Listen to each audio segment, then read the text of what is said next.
आज शनिवार का दिन है, जिस दिन अपन इस दरिद्रता से मिलने के लिए पीपल के पेड़ के नीचे आए हैं। हिंदू धर्म में ये दिन पीपल के वृक्ष के लिए पूजनीय होगा।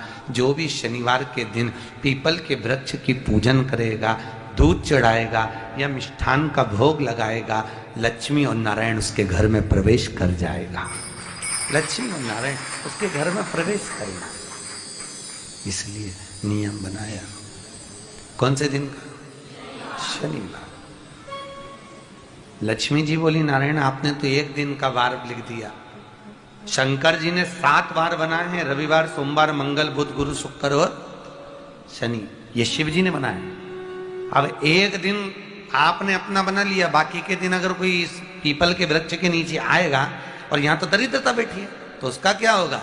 भगवान नारायण बोले, सुन दरिद्रता, तेरे से एक विनती है, अगर कोई भी मनुष्य इस पीपल के पेड़ के नीचे अगर 7 दिन में आता है और उसके हाथ में अगर कोई सामग्री होती है तो तू उसके घर में प्रवेश नहीं करेगी। नियम है पीपल के वृक्ष का, या तो पानी का लोटा लेकर जाओ, कुंकू का चोपड़ा लेकर जाओ, शक्कर लेकर जाओ, या पेड़ के नीचे चींटी को डालने के लिए आटा ले जाओ, पर खाली हाथ पीपल के वृक्ष के नीचे कभी मत जाओ, कभी नहीं जाओ। खाली हाथ जाओगे तो दरिद्रता तुम्हारे घर में प्रवेश करेगी। दरिद्रता उठकर खड़ी होकर बोली, नारायण तुमने अपनी मनमानी करी है, एक दिन मुझे भी मेरा चाहिए। भगवान ने कहा, बोल कौन सा दिन चाहिए? दरिद्रता कहती है, रविवार के दिन इस पीपल के वृक्ष के नीचे मैं दिन भर नृत्य करूं, इसमें रहूं, और जो यहां आए रविवार को मैं उसके घर में प्रवेश करूं। भगवान ने कहा, ठीक है। दरिद्रता, रविवार का दिन एक ऐसा दिन रहेगा जिस दिन तू इस पीपल के वृक्ष के नीचे नृत्य करेगी, और जो आएगा इस पीपल के वृक्ष के नीचे तो उसके साथ प्रवेश करेगी। मैंने तुझे वर दिया। इसलिए हमारे यहाँ केवल पीपल का वृक्ष अगर दीवार में भी लग जाता है ना, किसी की फैक्ट्री की दीवार में, किसी के घर की दीवार में पीपल का वृक्ष अगर लग जाता है, पीपल का पौधा लग जाता है, उसको कितना भी तोड़ लो वो वापिस लग जाएगा। फिर तोड़ोगे फिर लग जाएगा। अगर पीपल के पौधे को तोड़ना है तो केवल रविवार का दिन एक नींबू, एक मिर्ची और बमूल का कांटा, ये 3 चीजें रखने के बाद में आधे घंटे बाद रविवार के दिन पीपल के पेड़ को उखाड़ कर फेंक दो। दूसरी बार कभी पीपल दीवार में लगता ही नहीं है, कभी नहीं लग सकता। केवल एक रविवार का, केवल एक संडे, इतवार का। घर में दीवारों पर अगर पीपल लग भी गया है, इसलिए पीपल के वृक्ष को उखाड़ने का, अगर घर में पीपल लगा हुआ है या पीपल का पौधा हमारे घर में लग गया, उसको उतारना, निकालना, लगाना, तो पीपल के वृक्ष को अगर निकाला जाता है तो रविवार के दिन, और अगर पीपल के वृक्ष को कहीं लगाया जाता है तो सोमवार के दिन या मंगलवार के दिन, बुधवार के दिन, इन दिनों में लगा सकते पीपल के वृक्ष कहीं लगाना। शनिवार का दिन एक ऐसा दिन होता है जिस दिन पीपल के वृक्ष को कहीं जाकर लगाया नहीं जाता, क्योंकि शनिवार के दिन पीपल के वृक्ष के नीचे लक्ष्मी रहती है। हम अपने हाथों से अगर पीपल का वृक्ष किसी दूसरी जगह पर शनिवार को रोपित करते हैं तो हमारे घर की लक्ष्मी अपने घर से छिन्न होकर चली जाती है। इसलिए शनिवार के दिन पीपल लगाया नहीं जाता, किसी के घर जाकर उसको वापस पलटा नहीं जाता। लग गया उसको डर। प्रभु मेरी धर्म पत्नी को कहाँ रखूं आप बताओ? वो तो जहां यज्ञ होता है, अनुष्ठान होता है, दान होता है, पुण्य होता है, सत्कर्म होता है, वहां जाने को तैयार नहीं। अब करूं क्या? भगवान ने बोला, एक काम करो। दुर्वासा जी बोले, जिसके यहां रात्रि में बर्तन झूठे पड़े रहते हो, उसके घर में इस दरिद्रता को लेकर तुम प्रवेश कर जाना। जिसके यहां रात्रि में बर्तन झूठे पड़े हो वहां लेकर प्रवेश कर जाओ। दूसरी जगह दुर्वासा जी बोले, जो स्त्री घर में दोपहर के समय पर सो रही हो उसके घर में इसको लेकर प्रवेश कर जाइए। जो स्त्री दोपहर के समय में घर पर सो रही हो, इस दरिद्रता को लेकर प्रवेश कर जाइए। तीसरा, जिसके यहां पर दरवाजे पर कांटे वाले पौधे लगे हों उस घर में इस दरिद्रता को लेकर प्रवेश कर जाइएगा। दरिद्रता, कितनी सुंदर बात कही है। दाता और विधाता, कौन कौन? दाता और विधाता। लक्ष्मी और दरिद्रता के सगे भाई हैं। कौन कौन? दाता और विधाता। दाता को फिटकरी प्रिय है, विधाता को नमक प्रिय है।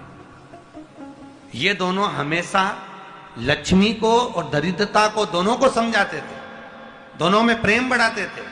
आज भी हिंदू धर्म की रीति है, यहां तो ठीक है, जिसके यहां पर भी अगर थोड़ी सी भी परेशानी होती है, थोड़ा सा क्लेश होता है, अशांति होती है, लक्ष्मी नहीं टिक रही हो, काम नहीं बन रहे हो, बहुत प्रयास करा जा रहा हो और हमारा कार्य नहीं होता, तो क्या करते हैं? फिटकरी और नमक को पानी में डाल देते हैं और घर में पोछा लगा देते हैं। आप लोगों ने आजकल फेसबुक पे भी पढ़ा होगा, व्हाट्सएप पे भी पढ़ा होगा। तो क्यों लिखा उसमें? उसका कारण ही केवल ये है कि दाता और विधाता की प्रियता उसमें। माता ख्याति के जो 4 बच्चे हुए, इसमें जो 2 लड़के हैं, दाता और विधाता, उसकी प्रियता उसकी पूर्णता उसमें। अब दुर्वासा जी बोले अपनी धर्म पत्नी को वहां लेकर, जहां कांटेदार पौधे लगे हों वहां पर लेकर प्रवेश कर जाइए। कांटेदार पौधों में उस दरिद्रता का निवास हो गया। शंकर पर विश्वास रखकर एक एक पल, एक एक घड़ी, एक एक समय, एक एक नक्षत्र का शिव महापुराण में वर्णन है।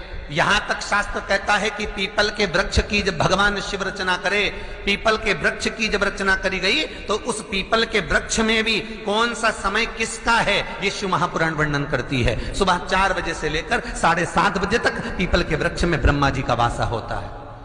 7:30 बजे से लेकर 10:30 पौने 11 बजे तक पीपल के वृक्ष में भगवान विष्णु का वासा होता है। 10:30 बजे से लेकर पीपल के वृक्ष में 11:30 बजे तक पितरों का वासा होता है। 11:30 बजे से लेकर 12:30 बजे तक पीपल के वृक्ष में आहूतों का वासा होता है। 12:30 बजे से लेकर शाम को 4 बजे तक पीपल के वृक्ष में वासुकों का वासा होता है। 4 बजे से लेकर शाम को 7:30 बजे तक पीपल के वृक्ष में शंकर का वासा होता है। 7:30 बजे से लेकर 9:30 बजे तक पीपल के वृक्ष में कुबेर का वासा होता है।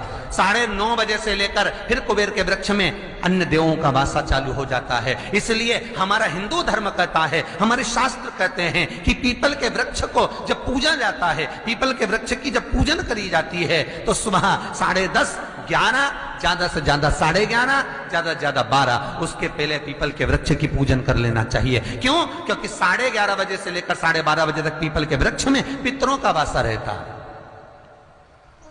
आहूतों का वासा रहता है, फिर वासुकों का वासा आता है। पितृ किसको कहते हैं? महाराज जो पूरी उम्र लेकर चले गए और उनके भीतर अभिलाषाएं बहुत थी, मैं ये भी करना चाहता हूं, मैं ये भी करना चाहता हूं, वो पितृ हो जाते हैं। आहूत किसको कहते हैं?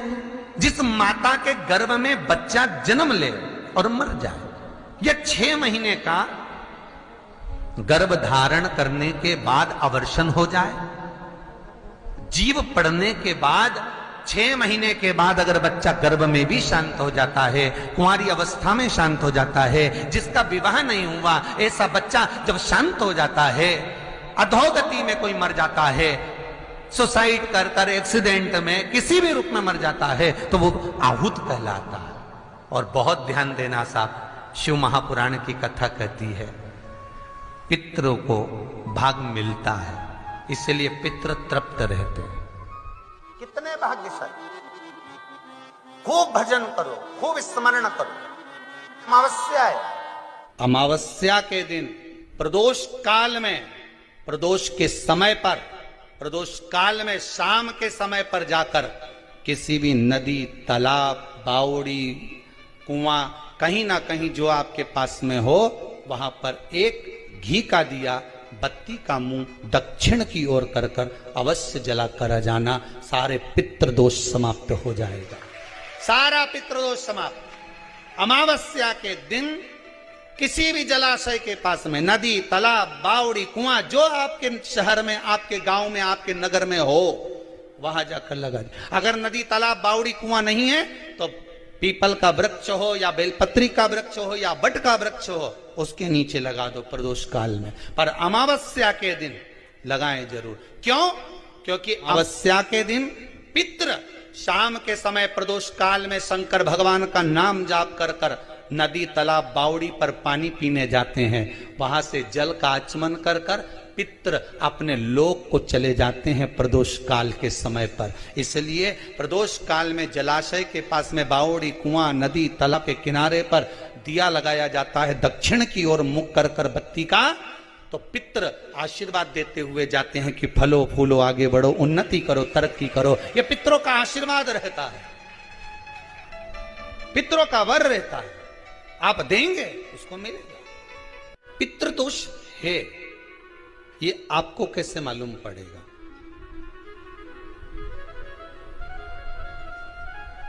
पितृ भूखे हैं इसका तो वर्णन हमने पहले कर दिया कि रात्रि को जब आप सोने के बाद में 1-1.5 घंटे बाद अगर आपकी नींद खुल जाए, 1 घंटा 1.5 घंटा आप सो लिए, उसके बाद जो नींद खुली तो 1-1.5 घंटे तक अगर आपको नींद नहीं आ रही है, रात्रि को सोने के बाद में 1 घंटे बाद जब उठे तो आपको प्यास लग गई,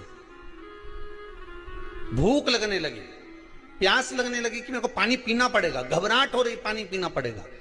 1-1.5 घंटे सोने के बाद अचानक नींद खुले और आपको प्यास लगे, समझ लेना आपके पितृ भूखे हैं और प्यास है।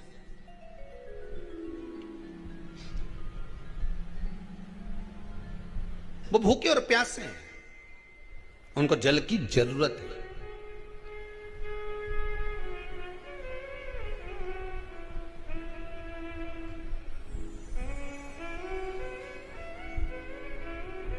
किसी भी नदी में, सरोवर में, कुंड में, बावड़ी में, तालाब में, आप तीर्थ में जाकर जब स्नान करते हैं तो स्नान करने के बाद एक काम का नियम बना लो कि अपने हाथ की अंजलि में जल लेकर अपने पूर्वजों को देना है। प्यासे रहते हैं, भाग मांगते हैं।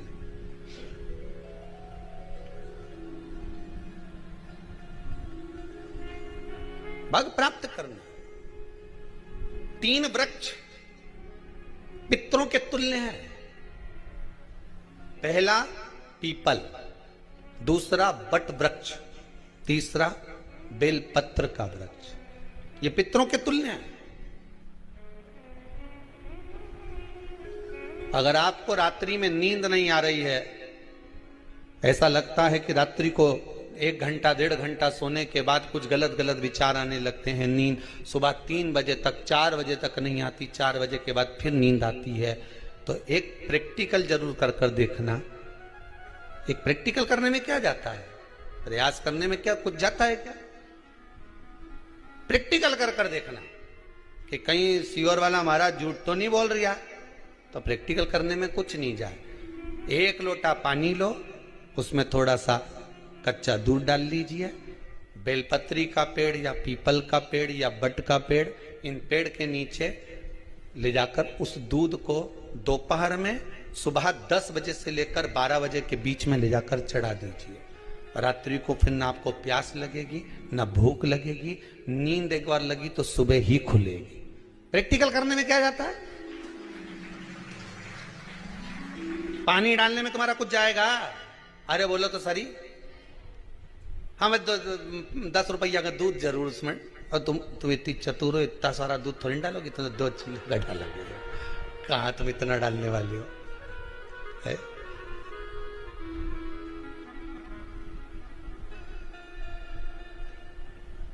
प्रैक्टिकल करने में क्या जाता है? कुछ भी नहीं बिगड़ेगा। ये तो बस जल डालोगे तुम्हारा ही कुछ अच्छा हो सकता है, बाबा की कृपा है।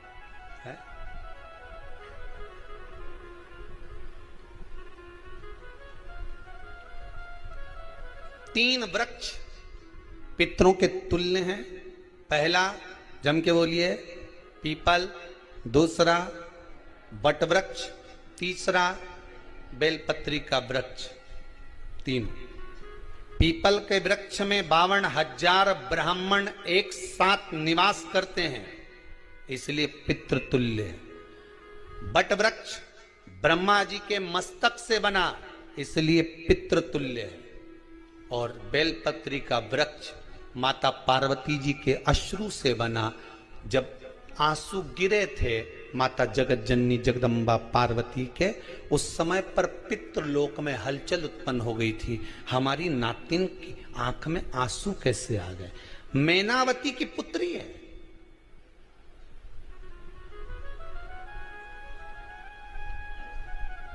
पितरों की नाती, इसकी अश्रु कैसे गिर गए।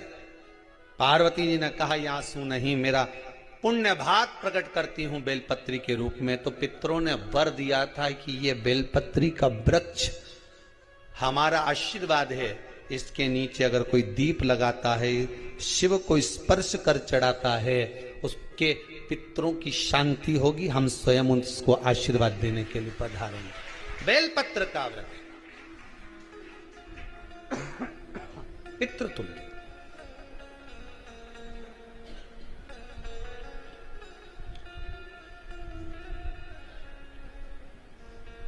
तो रात्रि को अगर भूख लग रही है, प्यास लग रही है, तो पितृदोष।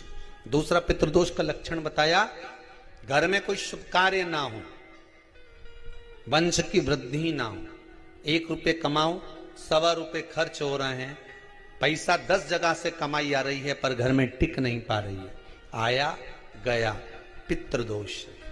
जरा सी कटोरी पड़ी है, उसके पीछे विवाद चालू हो जाए, पानी ढुल गया, उसके पीछे विवाद हो जाए, या छोटी छोटी बात में घर में क्लेश मचा हुआ है, पितृदोष है। समझ लो हमारे पूर्वज हमसे खुश नहीं, प्रसन्न नहीं।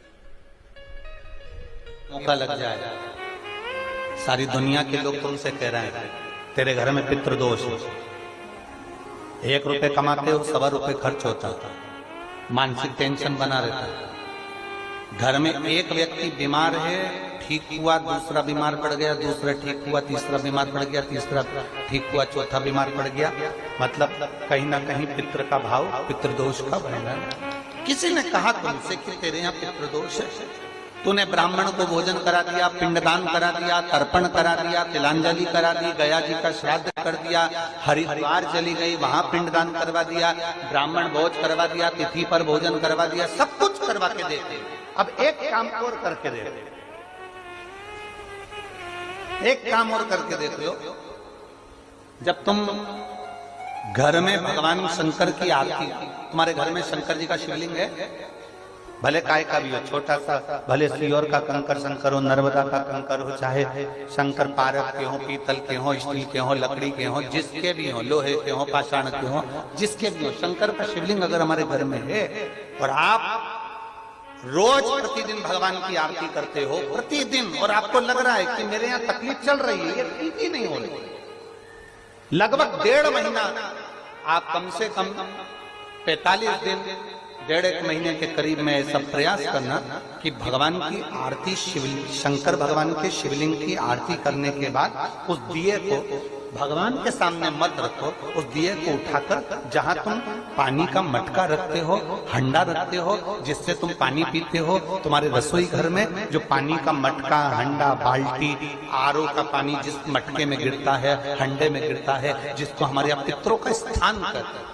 उस स्थान पर, उस मटके के पास में, हंडे के पास में, उस बाल्टी के पास में, जहां रसोई घर में पानी रखते हो, उस रसोई घर में पानी जहां रखते हो, उसके पास में उस दिए को भगवान के सामने नहीं रखना। आरती उतारने के बाद उस दिए को ले जाके सीधे परिंडे के पास में, उस हंडे के पास में, मटके के पास में उसको रखो।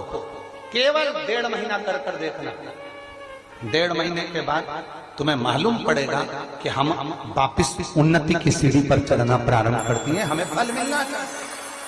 अब तुम्हें ना कहीं जाना है, ना कहीं आना है, ना कोई खर्चा है। खर्चा है क्या?